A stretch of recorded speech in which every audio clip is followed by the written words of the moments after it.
Okay, here we are. I am here with Sara Silverstein. I am so excited for all of you to get to meet her today. So before I jump in, before I introduce her, um, first of all, I just want to let everybody know we have Ben in the chat.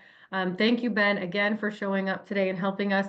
He's going to be keeping track of your questions, but there's also a little box at the bottom of your screen that says Q&A. So we're gonna, Sara is gonna be teaching us, and I'm so excited you get to learn from her. She's gonna be teaching for about 40 minutes, and then we're gonna take questions, okay? So we're gonna try to rapid fire all of your questions. So you could put them in the chat or in that little box. We'll do our best to get to them. Ben's also there answering your questions. What else do I want you to know? We have had a couple glitches, I think, getting links out, but we're doing our best, guys. Bear with us. You will get the replays. So if you've got a friend texting you going, I don't know, I can't get in, don't worry, we'll get the replays out. Um, and the other thing I just want to say is it's been the most incredible week. It's been amazing to see your guys' feedback. It's so helpful for us when we're here, when Sarahana and I are here. Talk to us in the chat. Make sure that when you're sharing in the chat, hit everyone, because then everybody else also gets excited and knows that you're all sharing. And I know that the default is host and panelist. I don't have a way to change that, but you can click on that little arrow down and you can share with everyone. Let us know where you're tuning in from today. I'd love to hear. It's been amazing to just hear messages from all over the world this week. We've heard from people in Israel, in Australia, in Holland. It's been really exciting. So really excited to have you all here. All right, so let me introduce Sarah Chana. Sarah Chana has had such a beautiful, profound, meaningful impact on my life, on my family's life. And I want to tell you, I told you guys when I set up the summit, I'm going to bring you the best experts. And let me explain what that means. I have been figuring this out since I was 12 years old. So I have kind of a sixth sense for who you can trust and who's really an expert, who really knows it and gets it inside out, lives it and breathes it, didn't just study it in a book. Sarah Chana is this person. Okay, she really is this person. She has over 3 decades of experience, but I just want to say that it's really just her life and who she is. So it's much more than that. She's a master herbalist, a classical homeopath, and a board certified lactation consultant. And that lactation consultant piece, yes, she's helped us, my family, so much with herbs, but I want to tell you the lactation piece. She told me the exact opposite of probably 3 different lactation consultants, and all of them were wrong, and she was right, and I would not be nursing today without her. So this is a woman I deeply personally trust, okay? Very, very much so. So just to give you guys a sense, she's known as an expert in the field on national news all the time. Her focus is always personalized care for children and women. So this is really, really special, near and dear to my heart. She's the author of the best-selling book, Mootopia, which you're going to see on the screen in a minute, which is about taming your moods. We're going to talk about today and de-stressing. Remember in the beginning, in the very first session, we said there's 3 parts to health, right? Mind, metabolism, mechanics. You have to take care of the mind. You have to take care of your mental health for the whole body to be healthy. So this is what we're going to learn about today. Just so you guys also know, she has her own academy, Mootopia Academy, so that you can also learn alongside her. So I'm so excited that you get to learn from her, feel her energy, feel her vibration. Remember, I told you guys it's an energetic imprint more than anything else. You're going to get that from Sarah Chana today because she is all energy. Sarah Chana, I'm so happy to have you here. We are so blessed to have you. Thank you. Thank you for being here. Thank you, Kaylee, and I really want to thank Oh, you we're for not all your hearing you. Oh, there we go. There we go. Go ahead. good. I really want to thank you, Kaylee, for that beautiful introduction. Very nice. Thank you. Thank you. And I want to thank you for all the amazing work that you're doing, helping so many people out there. It's just, Yeah. it's profound. This is what it's my job. You know what I mean? Like it's the divine job. God told me you got to go help people get healthy. And so I'm just doing what I'm told. And it's never knew I'd be here today, but thank God. Yeah, it's really Amazing. truly an honor. So before you jump in, I just want to make sure, can you guys see her screen? Let's see if they can see her screen. Okay, perfect. Okay, great. Great, great, great. Okay, go ahead, jump in. Okay. Amazing. So I'm Sara, as you've heard. And this is my book, Mootopia. So let's go back to Mootopia. So when I was offered a book deal, I was like, should I write a book on ear infections? Should I? Constipation is so common, joint pain. And I was thinking and thinking for like a couple months, and I was like, nobody out there really knows that there's herbs that can help your emotional state. There are herbs that can help your moods. And, life happens, bad things happen to good people, sadly. And we're all kind of overwhelmed daily with so many different challenges that we have. So I want everybody to know that there's not an herb that's going to cure your emotional challenges. The herbs are going to hold your hand through your struggles. I always tell my clients, I'm only 5 feet tall. I don't weigh all that much, but if we were walking down a dark alley together, just the fact that I would hold your hand, you'd feel better. Now, I don't know I don't know karate. I don't know anything really to protect us, except that holding the hand, we will both feel more secure in the unknown. So Mm. that's how I look at herbs. Herbs are there to help support us. There's herbs for sadness, grief, feeling overwhelmed. There's herbs to help stimulate the immune system if you're not feeling well. Mm. And I feel that herbs are our gift from above and from planet Earth. And I'm just trying to share with everybody that they're inexpensive when you learn how to use them. They're readily available. Are they FDA approved? The FDA is constantly going into real herbal plants.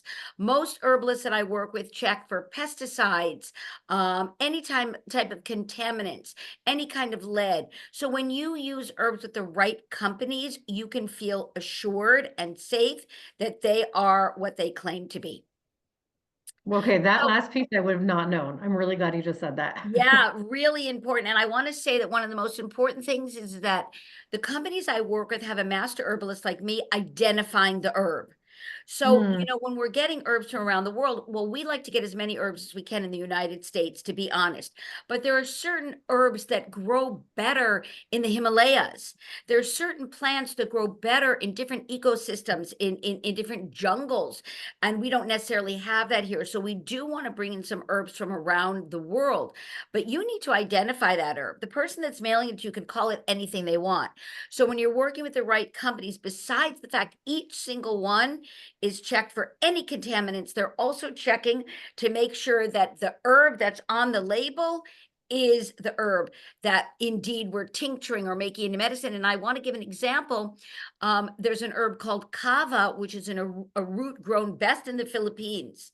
And when they send kava root over to one of my the production herbalists that I trust, if it's too dried out or too old, they're going to send it back to the company.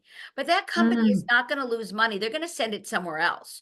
So you want to make sure that the Oh, company wow. you're using is going to take and only accept the highest quality herb that is available. And sometimes during the year we run out of herbs because we have to wait for them to regrow again. So that's very important. We could talk more about that at the end. So I want to begin that it's normal to not feel normal. Like, I want to begin this when we're talking about emotional health, that people feel like they're going crazy all the time. They feel tired, exhausted, overwhelmed, insecure, sad, and it's normal. And I wish that we taught these emotions to kindergarten kids and nursery school kids. It's starting a little bit more now, but when a child is having a tantrum, I always used to say to my kids, and I'm not a perfect mom, but I am a mom to 7 kids. I have 2 girls and 5 boys. And I would say to them, everything you're feeling is totally correct. The way you're expressing it is what we need to work on. So I wish that someone would say that to me as an adult. Sarkhana, everything you're feeling is great, but maybe you should not be a grump. Maybe go in the bedroom, take an hour off. I'll clean the house and you go take a nap. Never happened. But imagine if it did. So what does moodtopia mean? I was also thinking, what do we call the book? What do we call the book? That's also a struggle. So much goes on behind writing a book. So I believe it's being in control of your mood so they don't control you. meaning that Mm. the moods can come up. Sometimes they're going to come out up in the totally appropriate time. Sometimes they're not going to come up in the appropriate time. Like if your toddler is getting off the bus and you just had very bad news and you have every right to feel grief, that toddler may have been bullied by another kid, maybe felt a little nauseous on the bus home, and that may not be the time or the place to express that mood. So you want to be able to accept the mood, acknowledge the mood, and know when it's appropriate to display that. You want to become a master of your moods. That means you need to know them. You need to experience them. What does sadness feel like? What does loneliness feel like? What does agitation feel like? You want to be a master. Just like a violinist needs to be a master of the different notes that the violin can create, the same thing with you. And you want to use them when they're appropriate. You know, if your partner comes home and he or she's in a terrible mood, that's not the time to lay your day on them. You need to assess what's going on because you don't want to become captive to your moods. And our goal today is to lower our cortisol levels. So I'm going to give an example. Like, let's just make up numbers. This is not scientific numbers. We have them, but now we're just using any number. Let's say Sara is going to freak out when my cortisol, my stress hormone goes up to 300. That's when I'm a disaster. So if I'm always living at 250, then every little thing can get under my skin and agitate me. So my goal is to lower my stress hormones lower than 150. So even if I'm having a good day and I'm in a good emotional state, that's the time to remember that I need to, even in my good place, lower my cortisol, lower my stress so that there's a little bit of more play. If your mom was stressed during your pregnancy, we don't need to blame her. But the truth is that you will be more stressed in life because your default mode will be higher. Like if you set your air conditioner at 68, that's the default mode. If your mother was stressed and you were raised in a stressful home and your default mode is 250, it's going to be really hard to switch that. So we want to lower our stress levels. And in the time of stress is not the best time to do it. That's a great point. Yeah. I just want everyone to also understand the impact of cortisol because everybody here got to us because they're living with some kind of chronic symptoms. Cortisol aggravates those symptoms. It's going to increase inflammation. It's going to activate pain pathways. So it's going to affect digestive issues if there are some. So this is like really, really amazing that you're addressing this, Sarahana. This is going to impact all parts of us. Go ahead, continue. So we don't really hate stress. You know, when people say, oh my gosh, I just want a calm life, that's not going to happen in your life. And people love it. You know, kids love going on roller coasters. I just spent this weekend with my grandchild who just wanted to be thrown in the air, run around in circles. I mean, he is a crazy man. His cortisol was going up. It couldn't have been more exciting to him. So we know that we love those stress hormones, the anticipation of an event, it's exciting. Our dopamine goes up. So we do need stress hormones. We just want to try to control them a little bit better. So here, as I mentioned before, high cortisol levels can be inherited. And I want to let everybody know that when you lived in your mother's body, okay? And your mother, her stress was affecting you. But you also lived in your grandmother's body because your mother, as a baby, had all the eggs that she was going to hatch in her lifetime. So you lived not only in your mother's body, but the egg that was going to become you also lived in your grandmother's body. So if your mother's stressed and your grandmother's stressed, you just have a little more homework than the person that maybe grew up on a farm meditating out in nature. So understanding reality of where we come from is also very important. And, you know, people come into me all the time and they're like, I want to lose 30 pounds in the next 2 weeks. I have a party coming up. So I'm like, can you just show me a family photo? And I see that their mothers are a little heavy and their sisters are a little heavy. And I'm like, Let's talk genetics for a minute. So, we do have a genetic predisposition. Like I'm only 5 feet tall. I mean, I was just not going to be 5'8", no matter how much I meditated, took herbs, breathed in essential oils. That was kind of my genetics. So, we have to see the reality of our genetics, and then we can help create an environment that's conducive for health. So long-term stress, as we know, especially with long-term illnesses, can create anxiety, depression, digestive problems, headaches, heart disease, sleep problems, weight gain, memory, and concentration impairment. So that's why we want to try, and I say try, to lower our stress. It's not going to happen every single day. So before we get to herbs, I'm going to jump in. So there's something called RAC, random acts of kindness. So random acts of kindness is one of the easiest ways to lower your cortisol levels. So what studies have shown is people that open doors for other people, help older people carry their packages to the car, just compliment a person. Not only does the person that you help feel better, but we lower our blood pressure also. So if you're having a really bad, crappy day and you know your cortisol levels are so high, let that idiot on the road cut you off and go their way. Don't get agitated by it. If you're trying to pull into a parking space and someone grabs it, can you tell I live in a city? Just go ahead and let them take it, right? If someone was just really nasty to you, just kind of smile and say, looks like you're having a really hard day. Been there, rather than getting agitated. So random acts of kindness can help you lower your cortisol levels and help the world around us. So just do nice things. There was a great rabbi, and a woman went over to him and said, my mother's mean, my grandmother's mean, my great grandmother's mean. We're just mean. So he said, just do nice things. She said, no, no, no, you don't understand. Like, we're mean. And his only response was not, go read a holy book, go to this guy on the side of a mountain, go meditate, go buy all these expensive supplements. His response was, just do nice things. So when you do nice things for people, they don't care if you're getting along with your partner. They don't care if you just had a fight with one of your kids or your neighbors. The bottom line is, when a person's in crisis, they need that help. And again, repeating, you're going to benefit even more than the person you're helping. So I want to talk for a minute about faking it. I know that in this day and age, we're supposed to, like, say what we're feeling, express what we're feeling, don't hold it in, but that's not necessarily true in clinical studies. You should be honest about your feelings in the right time. You should be honest in a relationship, but you've really got to make sure that the environment that you're in can accept your mood or your statement at that moment.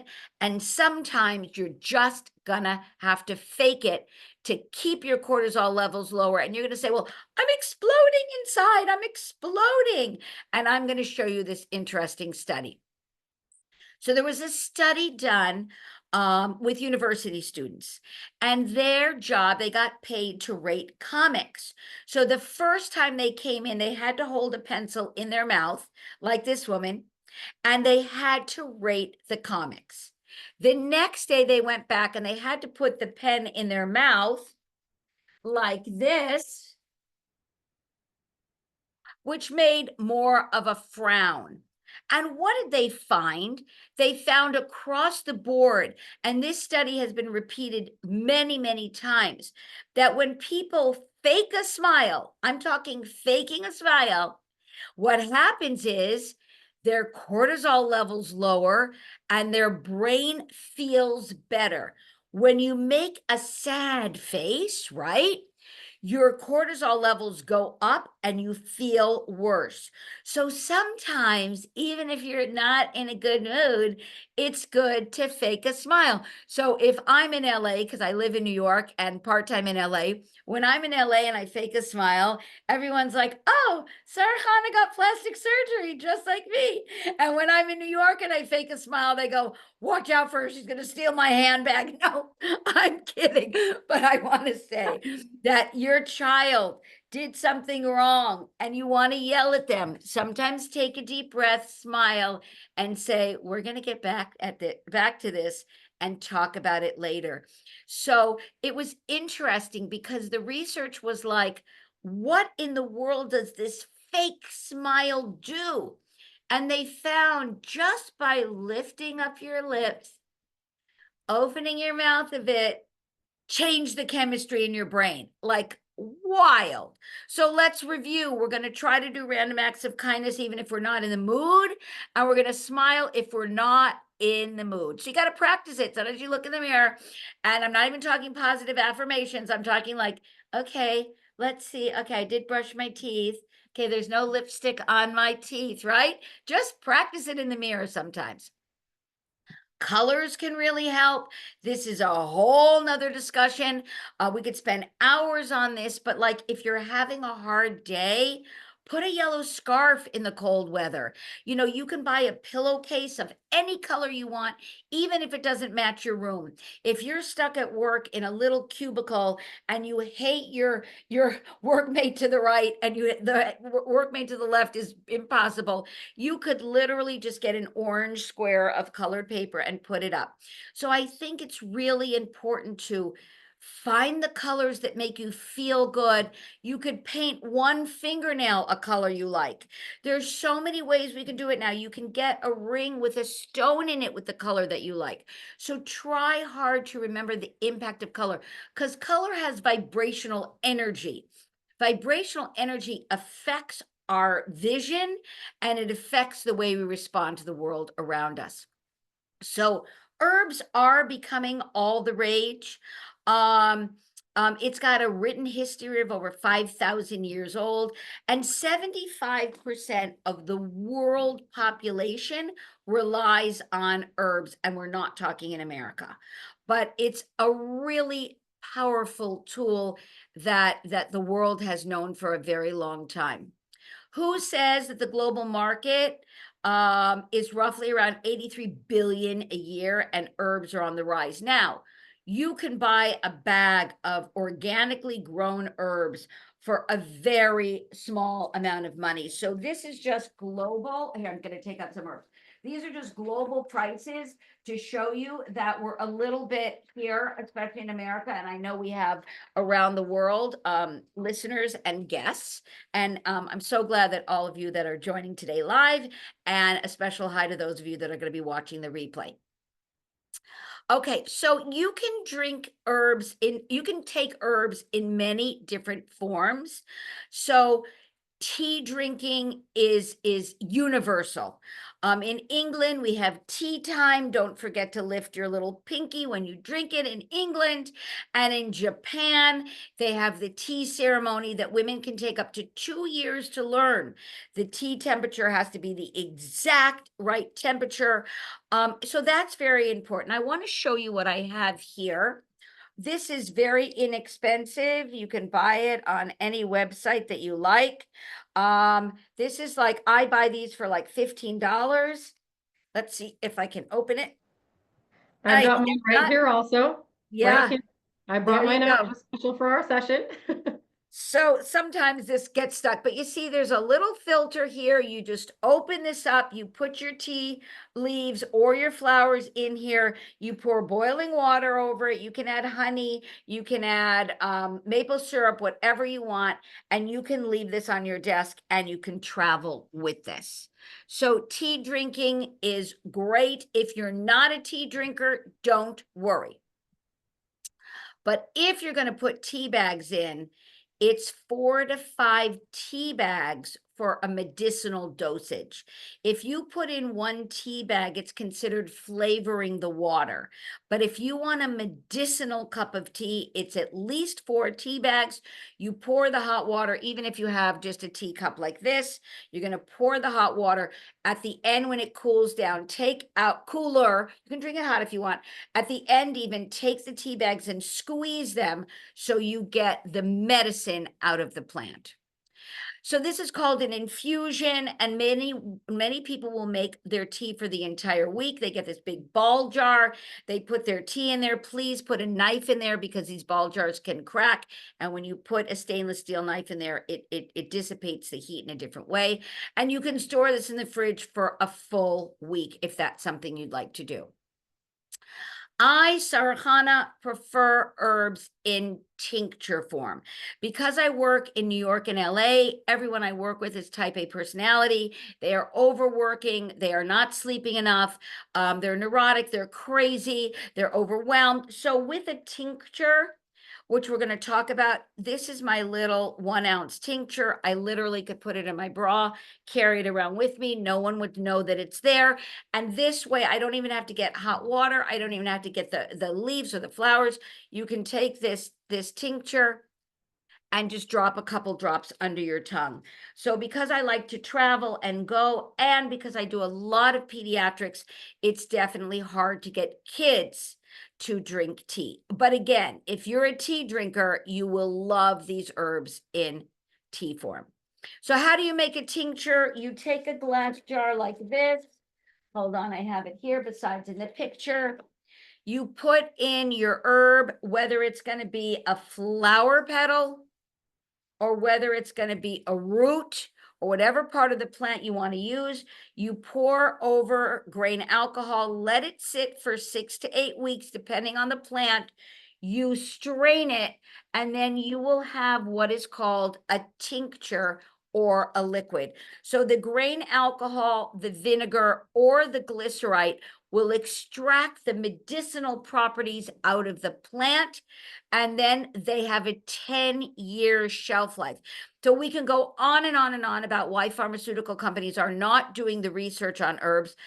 First of all, they like to isolate components. They like to find what is the component. Like, I'll talk very quickly, but aspirin, most of you are way too young to understand that aspirin was really a miracle drug. It was. You'd get a toothache, you'd get a flu, you'd get a headache. You know, people were starting to be more mobile, go on trains, cars became available. And, you know, it was harder for people. Now we have suitcases with rollies on them, totally different, to carry their herbs, etc. So aspirin was one of the best painkillers in the world. It was made from a plant called white willow bark. But what they did was, in the pharmacy, they identified salicylic acid, which is a component in the plant that helps with pain. The problem is that the white willow bark has hundreds of other properties that the scientists just said, okay, we don't need to know about them. We don't know why they're there. Just leave it alone. Just get the salicylic acid. But we know now, with people that are taking a baby aspirin a day to prevent strokes, what's happening is long-term use is they get tinnitus, ringing in the ears, and or they get ulcers. So if you took the plant white willow bark in its entirety, you wouldn't get any of these side effects. So that's one of the problems with pharmaceuticals. And all these herbs, when you tincture them, have a 10-year shelf life. So here I have rose buds, and they're going to stay fresh for a very short period of time. So if I'm going to use it for tea, I'm going to have, 6 to 12 months. And roses, maybe I'll have a bad season where maybe my roses get a virus and they don't grow, or there's not enough rain. But once I make this tincture, I've got rose petals for 10 years. 10 years. So pharmaceutical companies do not, for many reasons, want to finance the research, because you guys could all grow your plants on your windowsill and or your backyard and learn. And you don't have to learn all the plants we're talking about. You can learn 3 plants. And that's a great way to start. Everyone can learn to make a tincture. I suggest right now that people buy pre-made herbs, just because it takes a long time. You can join my school, Moodtopia Academy, very inexpensive per month. We have 2 workshops. One is a Zoom workshop, one is a Q&A. We have our own WhatsApp group, and then you can learn how to make these herbs. I'm going to mention 3 companies that I don't represent. I get no kickbacks from them. One is called Herb Farm, Pharm. One is called Herbalist and Alchemist, and one is called Wish Garden Herbs. These are the companies. There are other ones out there that are readily available on the internet, and they have master herbalists identifying the plants. So again, we spoke about why aren't there clinical studies? You know, was very interesting. I'll tell you one quick clinical study. It was about 15 years ago, maybe 13 years ago, this big study came out, and it was done at Harvard. And it said echinacea does not prevent illness, it doesn't shorten the duration of an illness, and it doesn't help with colds and flus. This was out of Harvard for echinacea. So I was like, well, echinacea, for all of you out there, it's an immunomodulator. If your immune system is too low and you're getting sick all the time and inflammation, it'll bring up your immune system. If you have asthma or eczema or psoriasis and your immune system is overreacting, it'll bring down that excessive immune system. Fascinating, right?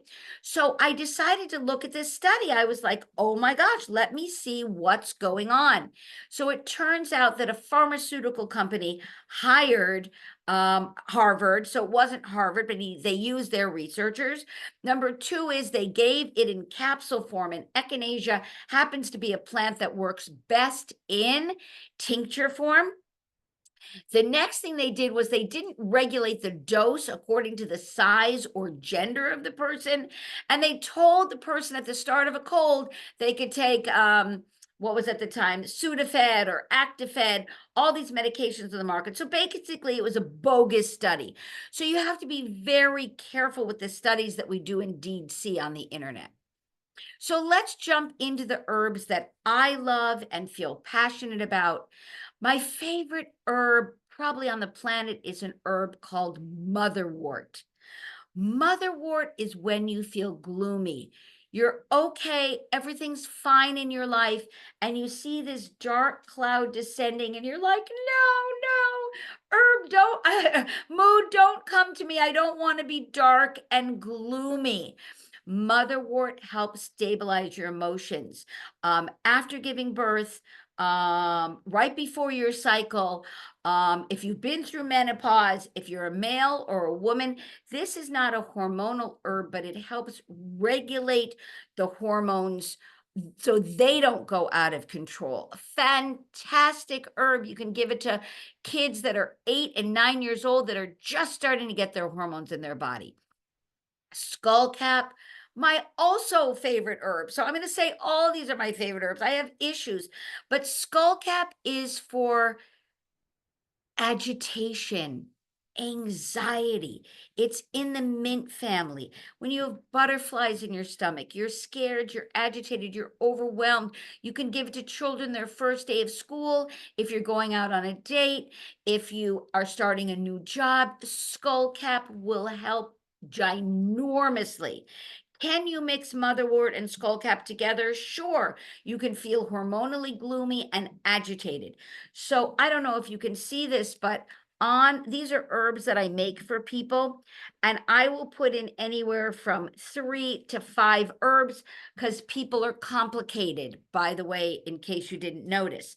But it's also okay to start with single herbs so you start to feel their action. So skullcap and motherwort are not contraindicated with other medications, although if you're taking intense medications, reach out to a master herbalist like myself. Or you can follow me on Instagram where I try to show these plants. I make 1-minute little videos when I'm out and I see the plant so you can see what they look like. So skullcap, nervousness, tension, anxiety. So lemon balm, everybody can grow wherever you live in the world. Lemon balm is also in the mint family. You can tell by the square of the stem. The stem of mints will always, the stem will always have a square when you feel it. Lemon balm is not as intense as skullcap. Lemon balm is calming and soothing. You can mix it together with skullcap. This is used a lot with children and geriatric patients.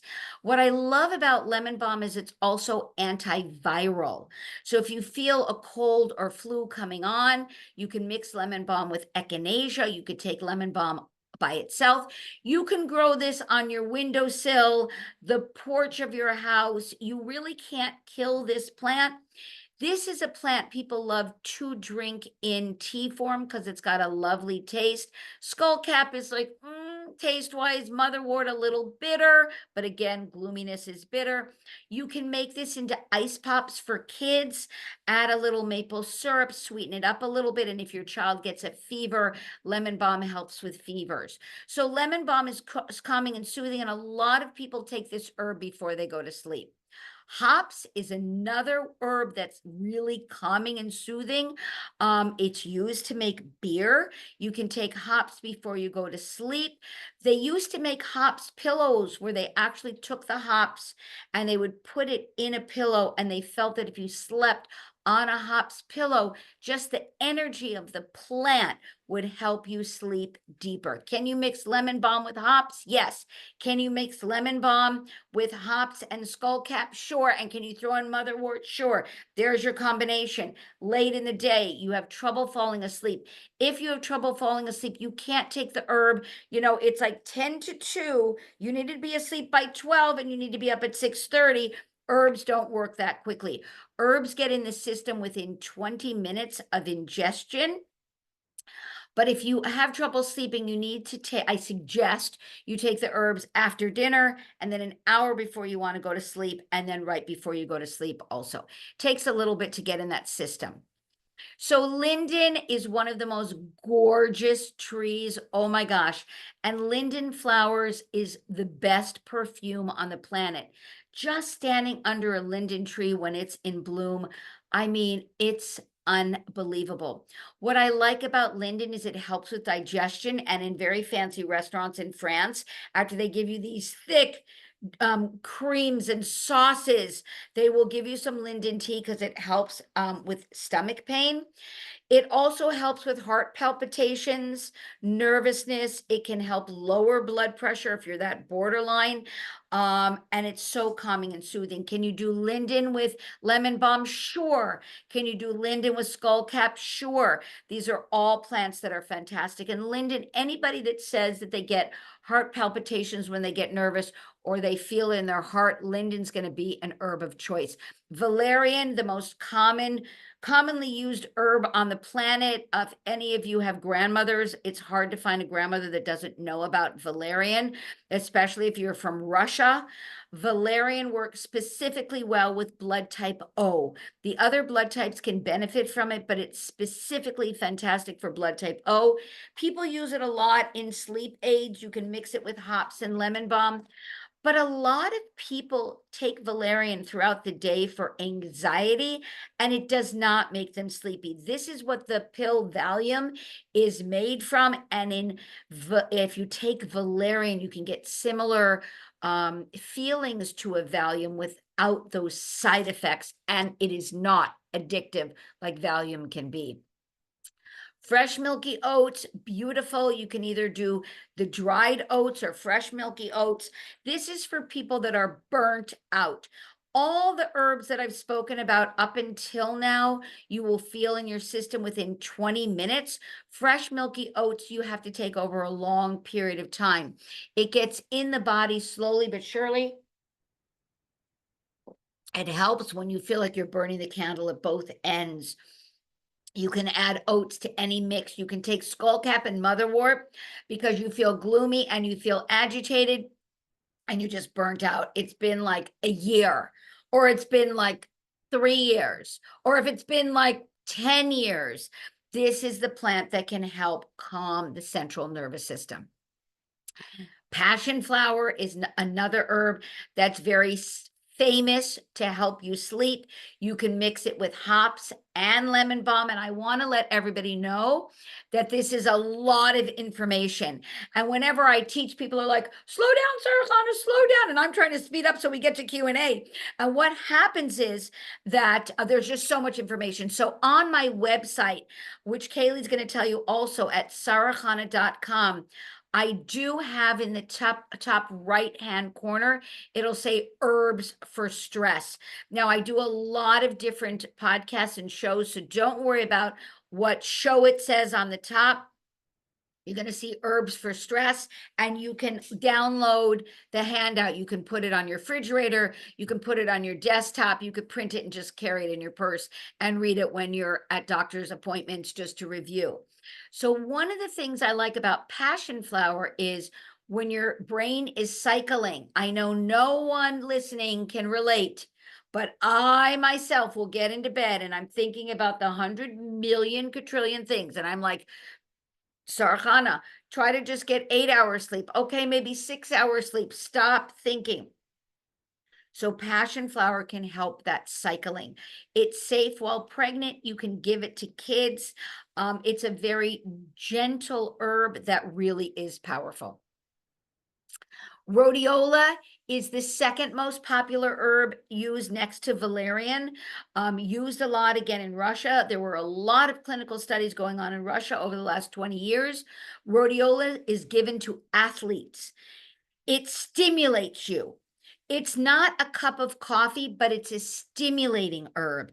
For those of you that can get depressed and become a couch potato, when people are depressed, and I speak about this in my book, Moodtopia, like what does depression mean? Some people overeat when they're depressed. Some people stop eating when they're depressed. Some people, when they're depressed, they sleep all the time. Some people, when they're depressed, they can't fall asleep. Some people that are depressed, they become type A personalities and they overwork. Other people can't show up at work. So depression is this big, huge, giant title that isn't necessarily specific. But rhodiola is for that depression where you just feel like you can't move. You're just stuck. I wouldn't take this before you go to bed, but a lot of my clients will take some rhodiola in the morning, and then they'll take it like midday. Maybe they get lethargic at work around 3 or 4 o'clock, and or their kids come home at 4 o'clock, or the dinner rush. So rhodiola is a stimulating herb. This is an herb I do say take separately. Don't mix it in the beginning because I want you to feel the effects of it. If someone does not do well with coffee, like you can have 1 cup of coffee a day, no more, this may not be your herb. But I do have clients that can literally drink 5 cups of coffee a day and they still can fall asleep. But rhodiola, again, is not a caffeine. It just has that little bit of a boost. Cactus grandiflorus is my favorite herb for heart palpitations. So I would mix this with linden. This is one of the least known herbs out there, even with herbalists. And I have seen so much success. Those teenagers that get nervous because they don't get enough likes on social media and they feel like their heart is jumping out of their body, or someone that knows they're fantastic at taking tests but they have these panic attacks before they take it. Cactus grandiflorus is fantastic. You can mix it with linden and lemon balm, one of my personal favorite herbs. You can mix it with skullcap also, and motherwort. So let's jump to rose. Rose is a phenomenal herb for broken hearts. If you've been through experiences and your heart is broken, those people that say, I remember when I was 14 and my mother got my hair cut and I'm like really trying to forgive her, but it still breaks my heart to think that I had to go to school like that. That person needs the herb rose. Or someone who expected a job and didn't get it, or someone that's had long-term illness. Their heart's just broken. Why aren't I like her? Why aren't I like her? Why aren't I normal? That's when rose comes in. Rose also helps with circulation. And if you go to any hospital in America, they sell roses. Why? Why not other flowers? Because roses have been used for generations. to help not only heal the heart pain of the patient, but also heal the heart pain of the person that's watching the person with the illness. So it's got both sides. We always forget about the caregivers, but anybody that's gone through any chronic illness, if you have a loved one that's been helping you, it breaks their heart also, different than you going through it, but the caregivers also can have broken hearts. Lavender is for stuck sadness. I know it's good I lost my job. My new job is better, but I can't stop thinking about what I did to lose that job. Or that relationship, I know it was a toxic relationship. I'm so grateful that I'm not in it, but I can't get over that person. Stuck sadness. Whereas rose is, my heart is broken. It's literally feels like it's bleeding. Lavender is stuck sadness. Like I know, like I meditate and I breathe essential oils and I take my walks and I eat healthy food and I'm still stuck. Lavender can help unstick a stuck person. We don't have that much time to go through aromatherapy. I'm just going to run through it quickly. So aromatherapy should never be taken internally. Essential oils are way too strong, way too concentrated. There are many companies that are pushing to take it internally, but we're seeing ulcers in the stomach. We're seeing esophagus that are burnt. So aromatherapy is to go in your olfactory system. It's supposed to go in your nose. So it's very complicated to make essential oils, whereas an herb, every one of us, a tincture can learn. So I want to just run through this because I tell my clients to find one or two essential oils they love. It doesn't matter what I say they're for or what the literature says they're for. If you like that smell, take that smell. So some of my clients that have trouble waking up in the morning, they'll literally have a diffuser on a timer and they'll put either orange, lemon, lime, tangerine, or grapefruit, and their timer will go off. And in the morning, this essential oil will go off. These are stimulating herbs. They make you feel bright and sunny. You can also spray, dilute it, and spray on your child's bed when you're trying to wake them up. These stimulating herbs. A lot of women that are nauseous during pregnancy, they just breathe in orange or grapefruit and feel better. So having an essential oil, it doesn't stimulate you like caffeine. It just kind of brings that sunshine into a gloom. Oils that warm you, especially in the wintertime. You can put a couple drops of ginger essential oil in a foot bath. Excuse me, you can dilute it in a lotion, massage it into your feet, and you can wear socks in the winter. It'll warm up your system. Also cinnamon, they're very strong. Only use a couple drops. Rosemary can help with brain fog. So besides a warming oil, diffusing rosemary essential oil in your office can help you think clearer. Herb oils that calm, and I suggest you don't even have to do anything fancy with essential oils. You get a pillowcase that you don't mind if it gets a couple stains on it. You can put a couple drops here and a couple drops here. You roll to your right, you breathe in vetiver. I love that smell. You roll to your left, you breathe in vetiver, or you can use rose if you feel your heart is broken. Lavender helps with sleep, or lang lang. It's so easy to use. Don't make it complicated. Oils for memory, as I discussed, rosemary is the number one. Peppermint, sage, and cypress. You can literally put like a couple drops, a lot of these just on the palm of your hand. Breathe it in. Or a lot of my clients that are in medical school or sitting for any kind of exams, they'll take a tissue like this with a couple drops of essential oil. Breathe it in. Just find an oil that you love. These are oils if you want to feel more attractive, want to increase your sexuality. Bergamot, lang lang, sandalwood, neroli, rose, jasmine, patchouli. People either love or hate patchouli. You can dilute it, put it on your pulse points. Find an oil that you love and makes you feel beautiful. They also come in sprays, and you can literally get a spray bottle of water. Oil and water doesn't mix so well, but you can shake it up, spray it into the air. There's just so many ways to use essential oils. I'm coming out with my second book on herbs, homeopathy, and essential oils for children, mood for ADD, ADHD, being on the spectrum. And I'm so excited. I have a fantastic chapter on all the different ways to use essential oils. To build your immunity, we discussed echinacea.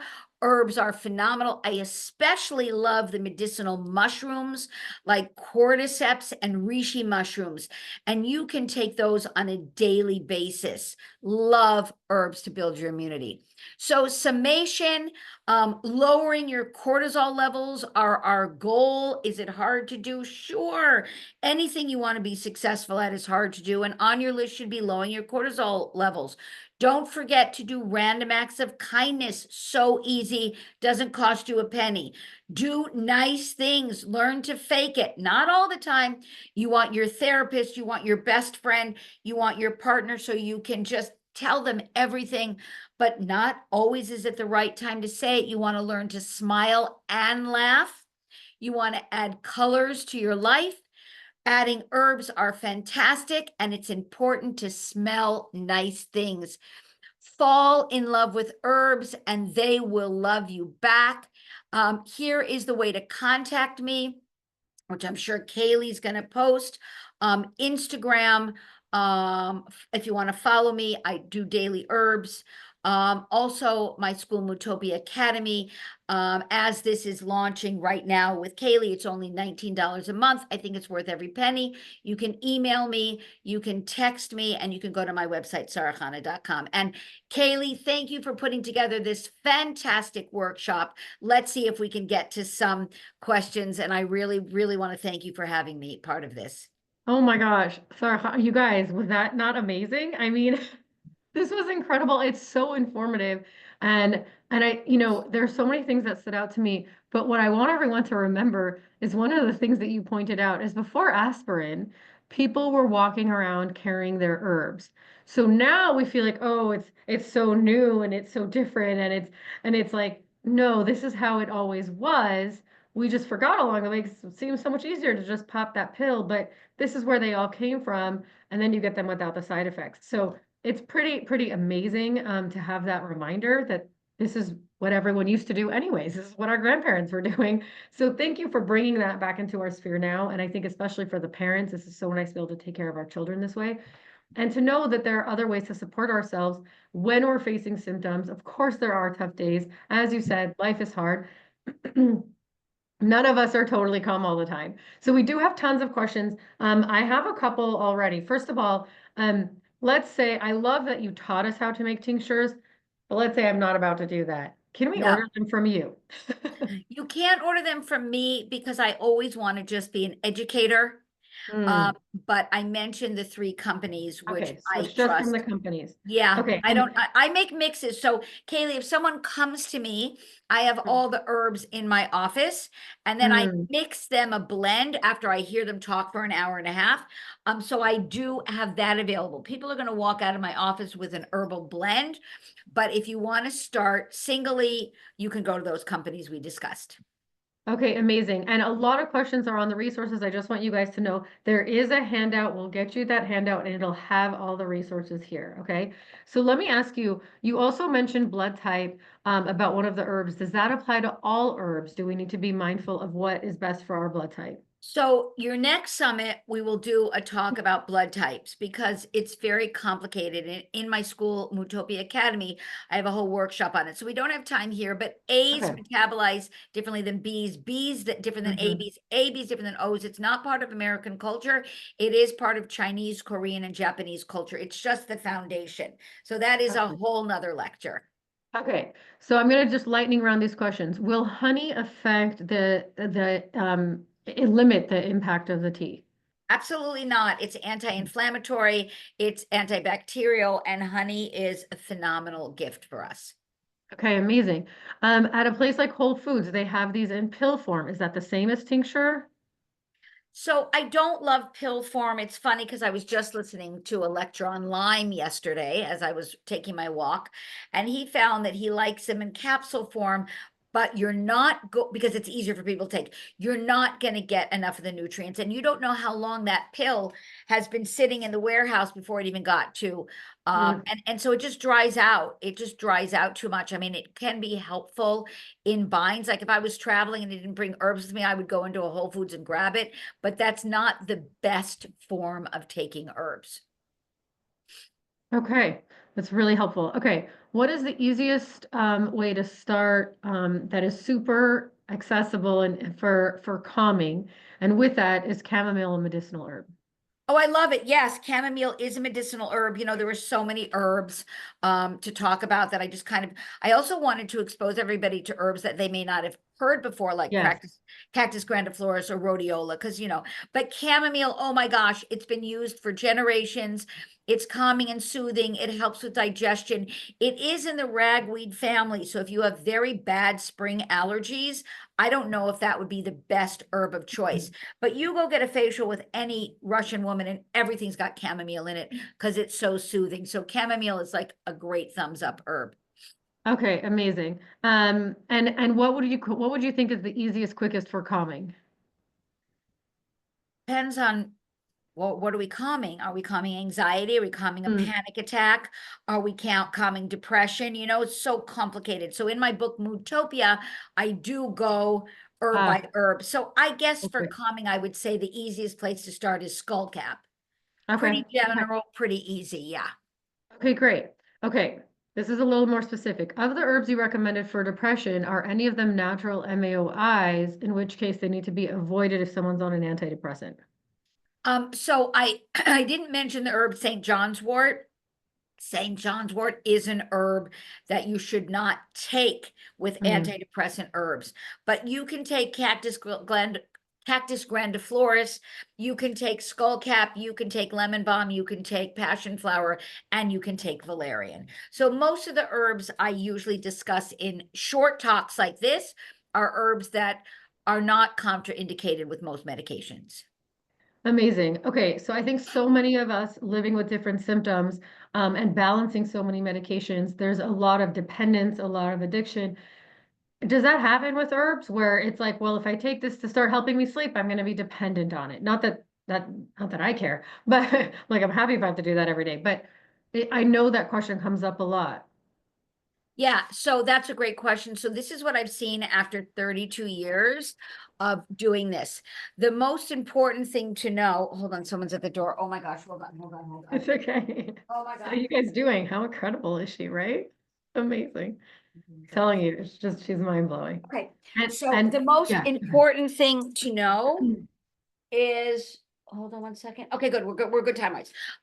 The most important thing to know is this is what I've seen, is that when someone is feeling better, they forget to take their herbs. Meaning, if you're anxious, and you're taking skullcap and you wake up in the morning, you're not anxious, you'll just go on your merry way. So I've never seen anybody get addicted. I just never have. I mean, with true confessions. I find that they'll call me up and go, Sara, I haven't taken my motherwort for 2 weeks. I was totally fine. Now I feel that gloominess. I'm like, go back and take it. It's totally fine. Like you'll take it when you need it. But if you're just starting, I would like you to take the herb for 8 weeks so it gets into your system so you can really feel it. But I don't think addiction with herbs are ever a problem. That's awesome. This is amazing. Okay. And I think this is the last question. I'll double check, but you mentioned cortisol levels in the beginning and you just were using like arbitrary numbers. So this person's asking like, how do you know your cortisol levels so that you know if you're like just at that brink at that 150 or if you're lower? So again, you can go to doctors and get your cortisol levels checked, but they're not going to do anything about it, unless you have a real disease. So when I say it, it's like when you feel agitated, your cortisol level is up. You feel like you're going to explode, your cortisol level is up.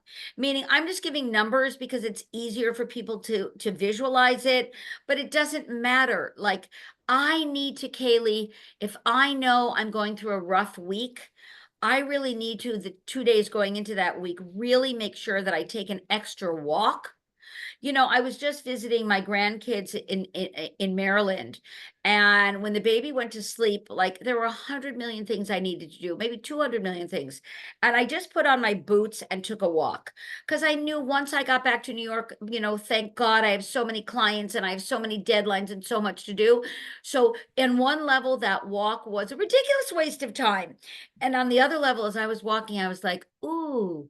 This is really going to help me. So don't worry about the numbers, worry about the feeling that you're having. Love that. Okay, and that's a great way to be in tune with ourselves too. And so the last question here is the yogi teas, which have a lot of these herbs in them, are how effective are they? What do you recommend? So KP Kalsa, who's one of my teachers, and we do have a lecture on Mootopia Academy on migraines with him. He actually formulates the tea combinations for yogi tea. He's a fantastic Ayurvedic practitioner. I do love them. You really, again, on the low end, I said 4 tea bags before. On the low end would be 3 tea bags to really get the medicine from it. So that can be a little expensive, but his combinations are really good. Like if you find a yogi tea blend that you like and you put in your 3 tea bags and you like it, then what I suggest is you read the what ingredients, and you can buy these kind of herbs in big quantities for very little money, and then you could put those herbs right in there. But that's a good company. That's a master So herbalist awesome. overseeing it. I love that you know that. That is just so amazing. That's just so cool. Um, wow, I'm a that's so nerd, helpful. Haley. I'm kind of just a nerd. So And it's why I love you. It's why I love you. I'm like, I'm like that. For me, it's about the body. I want to know every little thing. I want to know how the mechanism works. I want to understand it. I want to read the articles. For me, it's like a journal article, a research study coming out of Harvard for me is like candy. I'm like, yes, they did it. But then when you just shared what you shared, I'm like, how could they not have been this more specific?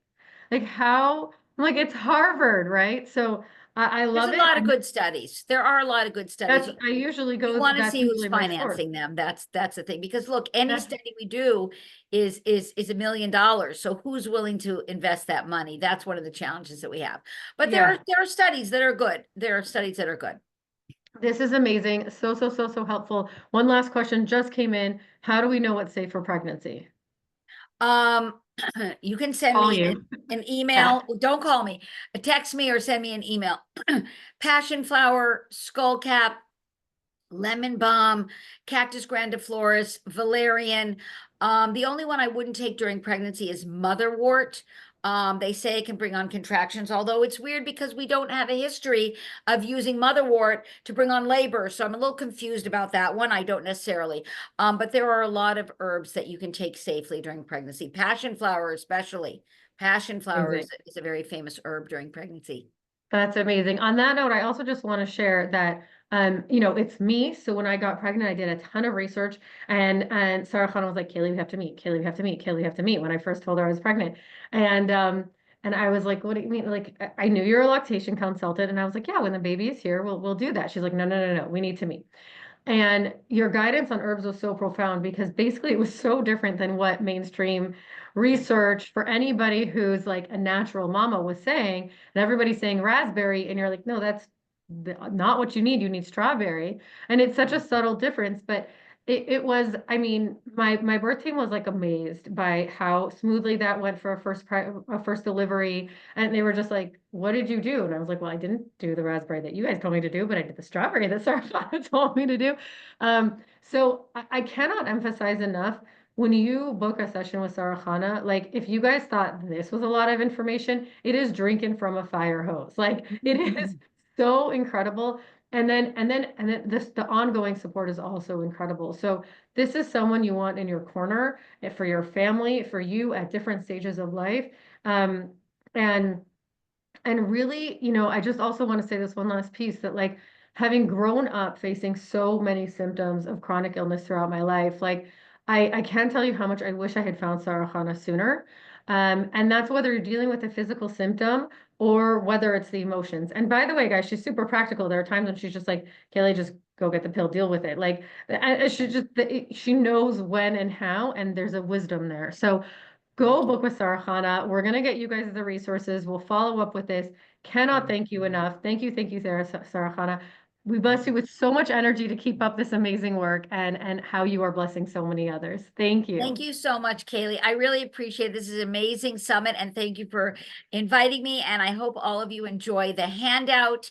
I have tons of different ones. There's a free handout button, and there's a stress handout button. So I hope to fill you all up with all that information. Kaylee, thank you so much. It's been a pleasure.